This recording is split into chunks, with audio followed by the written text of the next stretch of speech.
Hi guys, welcome back to Melbourne, Australia. In the middle of summer.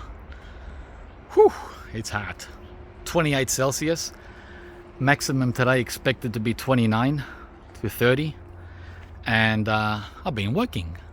On these bananas. Yeah. Removing pups. Pups are suckers, right? Which has to be done regularly. Because we don't have a farm. This is, by the way, a few people ask me, where's my farm located? I don't have a farm, guys. I'm in the city. I'm in the suburbs of Melbourne, Australia.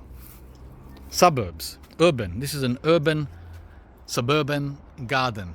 So, that means I have to control some of the plants. And banana is one of them. Every couple of weeks, each clump, this is a clump, each clump produces a dozen suckers. Yep. And I have no problems with that. I mean, there's work involved. That's my exercise. That's my fresh air. That's my yoga. Some people pay to go to and do yoga. Right? This is my yoga. My yoga is dealing with my plants. And one of those dealings is removing the suckers. Look at them. Each clump. This clump. That clump, the clump behind there, that clump up there, and this clump here, and 30 more clumps further on the other side. So every 2 weeks I spend a couple of hours defoliating and desuckering the bananas here at Fruitopia. And that's wonderful because not only does it free up the mother plant to fruit, larger fruit, it also gives me mulch, guys. I get mulch, free mulch. And as you know, bananas are full of potassium. So potassium galore. So I'm okay with this operation every fortnight. Every fortnight means every 2 weeks. The same with the sugarcane. I mainly use that as mulch. I don't juice it as much as I used to because it's a lot of work, guys. If I had a helper, I would. So it's just endless mulch that I get for free from the bananas. Because people ask me, why do you need so many bananas? Why do you need so many mulberries? Guys, come on. Use your nyanya. Use common sense. How the heck am I gonna eat everything here? A lot of it's food or biomass. There's fancy words, right? On what this is for. Multi-purpose. So that's what's going on.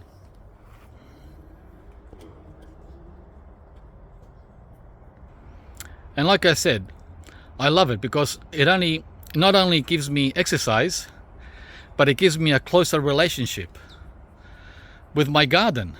Right? I'm not the type of gardener that has roses and flowers and pretty things and just comes out with a cup of tea in the morning, sits out on the chair, the garden furniture, and admires and smells the roses. No, I'm not that type of gardener. I like to get into my plants. I like to, well, I don't want to be sexual, but I want to get, rub up against them. I like to rub up against my plants. I like to be close with them. I like to, feel them. Okay, non-sexually. Don't get weird on me, guys. Okay, so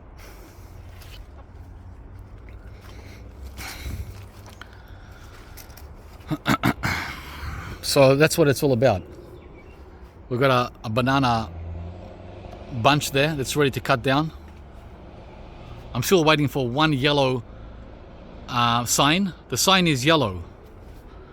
Just a tinge of yellow, and it's coming down. Here's the Sri Lankan banana, the Ceylon, Pisang Ceylon. Oh, it's a tiny little bunch. We're not getting much, but that's what happens with the first with the first bunch of a new clump. you get a very small bunch of bananas at the beginning. It took 4 or 5 years for this Pisang Ceylon to fruit. Wow. And now that it's fruited, it's tiny.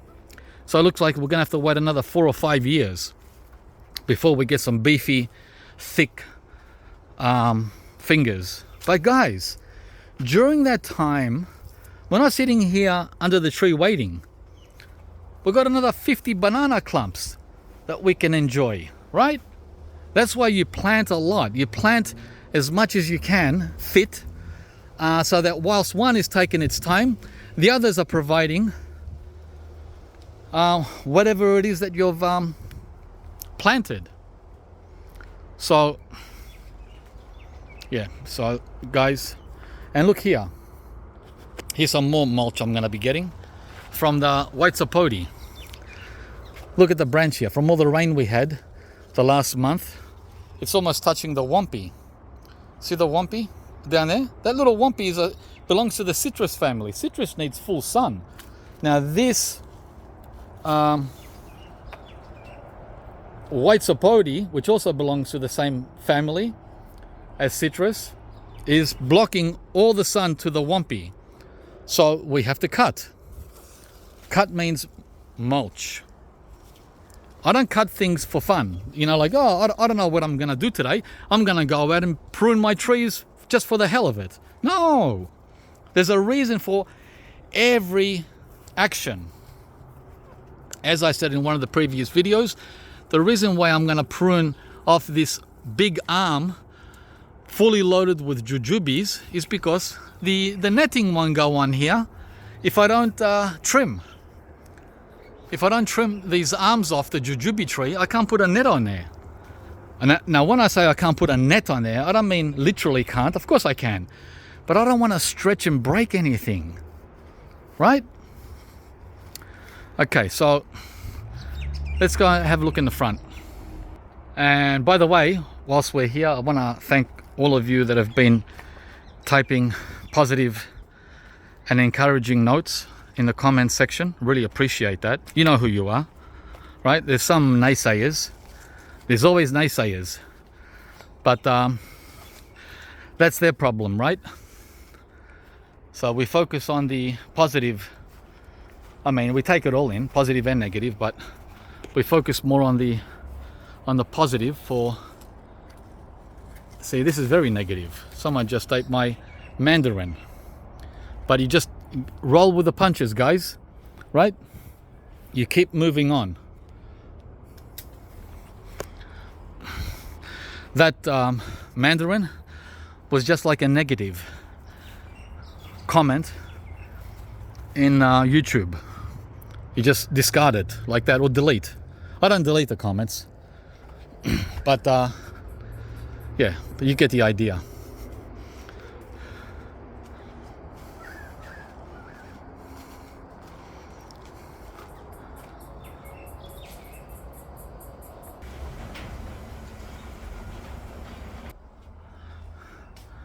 Yeah. Mulch, work, mow. Look at all the white sapoti leaves that have fallen under the tree. Right? Perfect. So I pull them down before I mow. I'm gonna mow sometime in the next week. Remember I told you every 2 weeks? I did the back. Now it's the turn of the front. These fall by themselves. They fall with the wind. So the white sapoti does this all summer, and then it gets new leaves. There's nothing wrong with the tree, so don't be afraid when you see this happen. Nothing wrong with the tree at all. It gets rid of the scale too. All the scale is falling off, and it's also a good chance to cut these off so that you don't hit your face when you're walking by, right? I'm always clipping.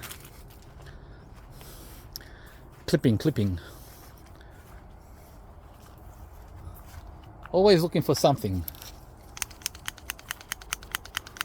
Always looking for something to cut. Mulch, mulch, mulch, mulch. And the green gauge plums are almost ready. We had a couple yesterday. They were so sweet. Right? This is the bacon avocado. I don't like how it sticks out there. I would usually cut these branches off. See how they're coming out, but I'll leave them until the tree gets fully established. Then we start cutting it, working on it. Got to be careful on the younger trees. Even though that's 3 meters tall, 3 meters is small for an avocado. Okay, I put a net on the fig. So we're starting to net the figs now too. Right? A lot of work, guys. Always walking around. Here's a branch that shouldn't be there. Goodbye. Right? Oh, it had a fruit on it. Oh, it had a fruit on it. Oh, we lost the fruit. Guys, don't worry about it. Do not worry about it. This is the Wilson. Are you kidding me? When you have so much fruit, it doesn't matter anymore. It doesn't matter anymore, guys. I know that's a waste. Waste is no good, I agree. But that was a genuine accident. I didn't do that on purpose. That wasn't intentional. Forgive me, white sapote, for the waste. I was gonna cut this one too because it's hanging. But I saw the fruit, right? Look at the black scale still on there. Wow. But those leaves end up falling off. Look at all the fruit there. So don't feel bad, guys. Oh, the mulberry. Yeah, we can cut these off.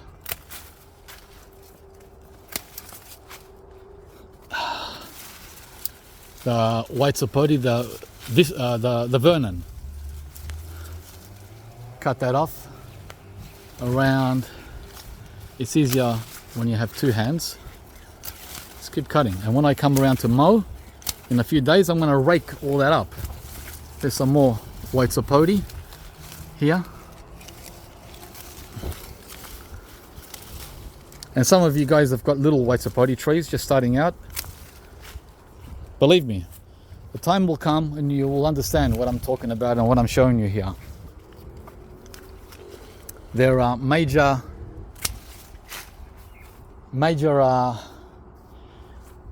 vigorous trees. Vigorous, very vigorous. Right?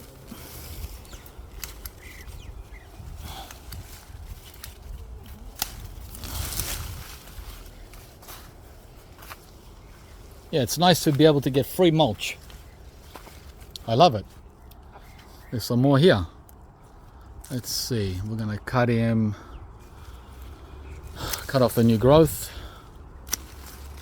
Yeah, just cut it all off. There you go, how's that? And there's another one hanging over, a white sapote, into the black sapote. That's the black sapote there. Right, and underneath is a little hue, longan, baby hue. So, where can I cut it? I'll just cut it here. There you go. Nice. These trees don't need protection. It's not cold. Cold protection is finished. They need to get out of my way and act as mulch.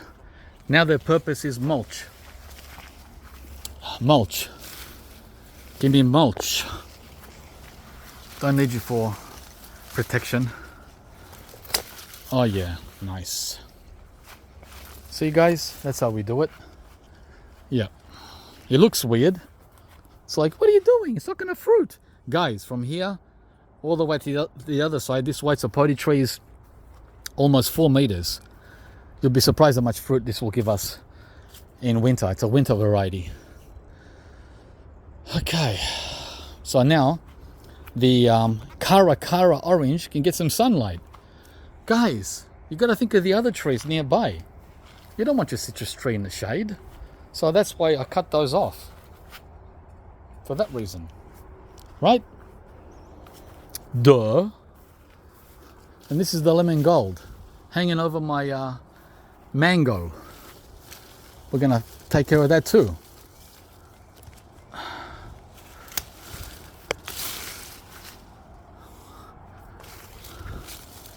There you go.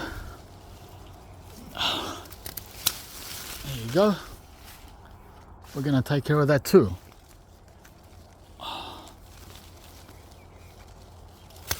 Okay, now the mango, the Bowen seedling, is not being blocked by the white sapote. In winter, it helped, but we don't need that help anymore. Now it's full on summer. The mango, the baby mango, doesn't need its big brother to help anymore. Right? That time's over. It can stand on its own. So, and this branch down here on the lemon gold. So not to lose the fruit, we cut it strategically right there. Because it was almost touching the ground. Told you, I don't want skirts. I don't want skirts on my trees. Anything this low, it's gotta go. Gotta go. Gotta go.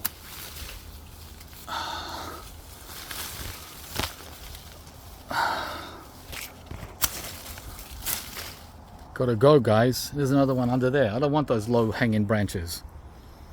Got plenty of fruit. Kidding me or what? Okay. You get the idea, right? So I do this every single day. Every single day, I'm out here with my cutters. It's fun. I love it. It's very therapeutic. And I must remind you, most of the advice I'm giving here in this video are for plants that are established. If you're just starting with your garden, first year, second year, even third year, this doesn't apply so much because you're not going to have a tree as big as this. Obviously. Okay. Obviously, guys. This little custard apple here, it's only a year old. Let's say 2 years old. You're not going to clip this if it's looking like it needs a prune. You want the maximum growth out of this. It's obvious. I don't need to tell you that. Look at it. This guy here, it's getting a lot of shade from that damn mulberry, the white chatut. I let it come back, and it's come back all right. This beast. Look at this beast here. That's had so many prunes, it's not funny. Anyway, so yeah, you don't prune this. You don't prune this tree, guys. That's not my advice to you, in case you misread everything. I'm talking about this tree. I'm talking about that tree up there. I'm talking about that apricot. Big trees. Not this cara. You're not going to prune this cara unless it's obvious pruning, like in the middle. You don't want branches in the middle, like this branch here. No. You want light in the center of the tree. Obvious prunes, like that one. All right, that's obvious. You should know that. Okay, so I hope we're clear on what I'm trying to share here, because I know things can be easily misconstrued, misunderstood, misinterpreted. Okay, I think that's about it. I'm also having a look around to see if there's any issues. It's my first time out today. I do this once a day, sometimes twice a day. But we're going to the beach soon. I'm sweating bullets. It's only 28 Celsius, but I'm hot. Humidity is 66%. So it feels like 32. All right, guys. Thanks for watching again. And we'll catch you from the next video. Whew. Yeah, therapeutic, beneficial, feeds you, multi-purpose garden. Looks like these golden nugget pumpkins have got powdery mildew from all the rain.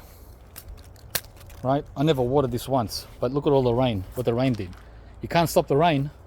Can you see the difference between one plant and the other?